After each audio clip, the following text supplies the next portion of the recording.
बहुत ही प्रसिद्ध कहानी है।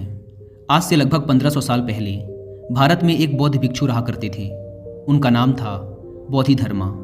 पूरे बौद्ध धर्म के इतिहास में गौतम बुद्ध के बाद अगर कोई सबसे ज़्यादा प्रभावशाली और प्रसिद्ध बौद्ध भिक्षुक हुए हैं तो वो बोधिधर्मा ही थे। गौतम बुद्ध के बाद बोधिधर्मा ने ही बौद्ध धर्म को सबसे ज़्यादा फैलाया था।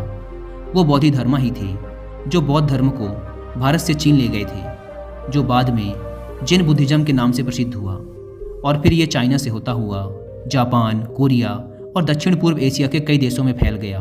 उस समय चीन में जो सम्राट था उसका नाम था बू। सम्राट बू ने गौतम बुद्ध और उनके शांति के विचारों के बारे में बहुत सुन रखा था और वो उनसे बहुत प्रभावित भी था। कहा जाता है कि सम्राट बू सालों इंतजार करता रहा कि महान हिमालय की दुर्गम घाटियों को पार कर भारत की ओर से कोई बौद्ध भिक्षु चाइना में आ जाए और उसे बुद्धिज्म व उसके विचारों के बारे में बताए। जब बोधिधर्मा चाइना पहुँचे तो बूढ़ा सम्राट बू उनसे मिलने आया। उस समय सम्राट बू मानसिक अशांति की समस्या से गुजर रहा था। उसने बोधिधर्मा से कहा, मैंने बहुत कोशिश की, हर तरह से प्रयास करके देख लिया, लेकिन मेरे मन में शांति नहीं है। ये हर समय भटकता रहता है। क्या आप मेरे मन को शांत कर सकते हैं? बोधिधर्मा ने कहा, कहाँ है तुम्हारा अशांत मन? दो मुझे, मैं उसे अभी शांत करके देता हूँ। सम्राट बू को कुछ समझ नहीं आया और वो चुपचाप खड़ा रहा। बोधिधर्मा ने कहा, ठीक है, मैं तुम्हारा मन शांत कर दूंगा, लेकिन इसके लिए तुम्हें कल सुबह 4 बजे अकेले मेरे पास आना होगा। और हाँ, याद रहे, अपना अशांत मन अपने साथ ही लेकर आना, उसे भूलना मत। सम्राट बू को ये जवाब कुछ अजीब सा लगा। वो उस पूरी रात सो ना सका। सोचता रहा कि कैसा पागल भिक्षु है, कहता है मन साथ लेके आना, भला मन भी कोई बाहरी सामान है जिसे मैं छोड़कर आ जाऊंगा।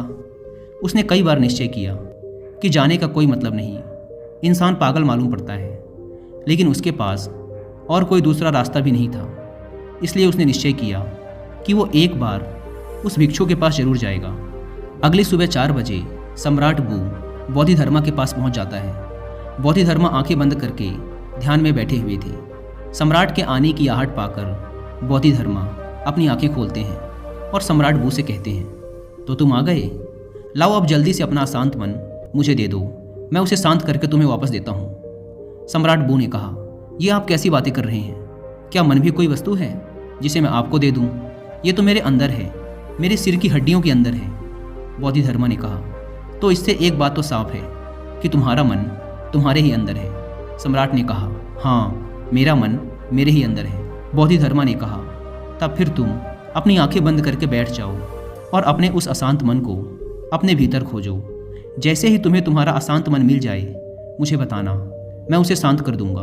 बोधिधर्मा का ये जवाब भी सम्राट बू को अजीब लगा, लेकिन वो कर भी क्या सकता था। उसने अपनी आंखें बंद की और अपने मन में उठने वाले विचारों को देखने लगा। वह अपने अशांत मन को खोजने का प्रयास करता रहा। वह जितना अपने अंदर गया वह उतना ही अपने मन को खोजने में असफल रहा। कुछ घंटे गुजर गए। सूरज निकल आया था। सम्राट बू ने अपनी आंखें खोली। बोधिधर्मा ने पूछा, मिला तुम्हारा अशांत मन? सम्राट बू ने ना में सिर हिला दिया। बोधिधर्मा ने कहा, ठीक है, कल सुबह फिर आना और दोबारा अपने मन को ढूंढने का प्रयास करना। सम्राट बू वहाँ से चला जाता है। अगली सुबह 4 बजे फिर सम्राट बू बोधिधर्मा के पास आता है। बोधिधर्मा दोबारा सम्राट को आंखें बंद करके बैठ जाने के लिए कहते हैं। सम्राट बू दोबारा अपनी आंखें बंद करके अपने भीतर अशांत मन को खोजने का प्रयास करता है। वह जितना अपने अंदर डूबता चला जाता है वह उतना ही अपने मन और विचारों से दूर होता जाता है। आज सम्राट बू को बैठे बैठे दोपहर हो गई। अब उसने अपनी आंखें खोली। बोधिधर्मा ने पूछा, मिला तुम्हारा अशांत मन? सम्राट ने फिर से ना में सिर हिला दिया। अगले दिन फिर सम्राट सुबह 4 बजे बोधिधर्मा के पास आता है और बैठकर अपने अशांत मन को खोजने का प्रयास करता है। आज सम्राट को बैठे बैठे शाम हो जाती है। जाते वक्त बोधिधर्मा ने फिर पूछा, मिला तुम्हारा अशांत मन? सम्राट बू ने फिर से ना में सिर हिला दिया।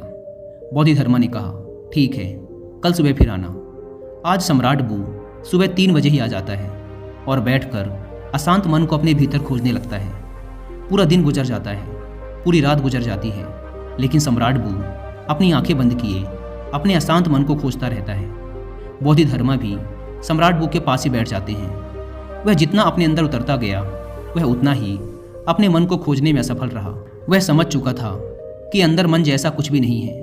ये तो केवल विचारों का एक समूह है जिसे हम मन कहते हैं। अगर विचार हैं तो मन है, अगर विचार नहीं तो मन भी नहीं। जब अंदर मन जैसा कुछ है ही नहीं तो इसके साथ कुछ किया भी नहीं जा सकता। जिसे हम मन कहते हैं ये तो सिर्फ वो विचार हैं जो हमारी अचेतन अवस्था में हमारे भीतर उठते रहते हैं।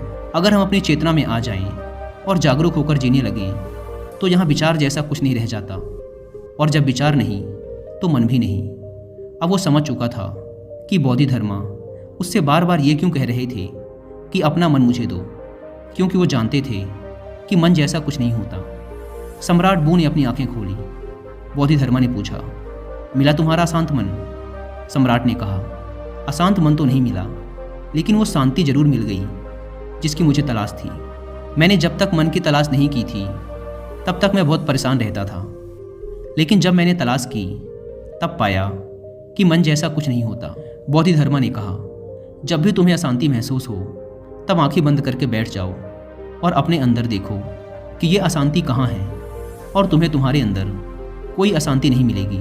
लेकिन हाँ, जब तुम खोजोगे तो तुम्हें तुम्हारे भीतर एक ऐसा इंसान जरूर मिलेगा जो बहुत ही शांत चित्त और स्थिर है। जैसे कि सम्राट बू ने महसूस कर लिया था कि मन कुछ और नहीं बल्कि हमारे विचार ही मन है। हम अपने विचारों पर नियंत्रण करके अपने मन को नियंत्रित रख सकते हैं। अगर हम अपने जीवन में देखें तो हमारे चारों तरफ ऐसे लाखों लोग हैं जो मानसिक अशांति से परेशान हैं। वो सभी इस मानसिक बीमारी से बाहर आना चाहते हैं, लेकिन उन्हें पता नहीं कि इससे बाहर कैसे आया जाए। और अगर कुछ लोग इससे बाहर आने का प्रयास भी करते हैं तो कुछ शुरुआती असफलताओं के बाद वो हार मान जाते हैं, और फिर ये मानसिक अशांति मरते दम तक उनके साथ रहती है। कई बार कुछ मानसिक विचार शारीरिक दर्द से भी ज़्यादा दर्दनाक होते हैं, और ये इंसान का जीवन बहुत मुश्किल बना देते हैं। लोग इस मानसिक अशांति से गुजरते हैं क्योंकि वो कभी भी अपने अशांत मन को खोजने का प्रयास नहीं करते। वो कभी भी अपने भीतर झांक कर ये देखने का प्रयास नहीं करते कि असल में इस मानसिक अशांति का कारण क्या है। जैसे कि हमने ऊपर कहानी में देखा कि मन जैसी कोई चीज़ हमारे अंदर नहीं होती। असल में मन हमारे अंदर उठ रहे विचारों का समूह है, क्योंकि हम अचेतन तरीके से बस कुछ भी सोचे जा रहे हैं। कभी बीते हुए कल के बारे में सोचते हैं तो कभी आने वाले कल के बारे में। इन विचारों की भागा दौड़ी में हम ये भूल ही चुके हैं कि जीवन ना तो भूतकाल में है और ना ही भविष्य में। जीवन तो आज में है, इसी पल में है जिसे हमने जीना ही छोड़ दिया है। अगर हम अपनी चेतन अवस्था में रहना सीख जाएं, जागरूक होकर अपने अंदर चलने वाले विचारों को देखना शुरू कर दें, तो धीरे धीरे हमारे अंदर उठने वाले विचार कम होना शुरू हो जाएंगे। क्योंकि तब विचारों को उत्पन्न होने का समय नहीं मिल पाता, क्योंकि हमारा मन ज़्यादातर तभी सोचता है जब ये अचेतन यानी कि अनकॉन्शियस अवस्था में होता है। इसलिए जैसे जैसे हमारी जागरूकता यानी अवेयरनेस बढ़ती जाती है, हमारे विचारों के उठने की तीव्रता कम होती चली जाती है, और जब हम विचार शून्य हो जाते हैं तो हमारा मन गायब हो जाता है, और ये हमारे लिए मुसीबत नहीं बल्कि खुशी और शांति का स्रोत बन जाता है। इसलिए अब से जब भी आप अपने लाइफ में अशांति या किसी प्रकार का दुख महसूस करें तो चुपचाप आंखें बंद करके बैठ जाएं और अपने अंदर उठने वाले विचारों को देखना शुरू कर दें। इन उठते हुए विचारों को रोकने की कोशिश ना करें, बस इन्हें आने और जाने दें, और ना ही इन विचारों में उलझें। आप इन्हें बस ऐसे देखें जैसे कि आप किसी रोड के किनारे खड़े हैं और आती जाती गाड़ियों को देख रहे हैं। गाड़ियाँ आती हैं और जाती हैं, ऐसे ही विचार आएंगे और जाएंगे। आपको बस उन्हें देखते रहना है। समय के साथ धीरे धीरे ये विचार आने बंद हो जाएंगे, और अंत में आप खुद को एक ऐसे इंसान के रूप में पाओगे जो अंदर से एकदम स्थिर और शांत है।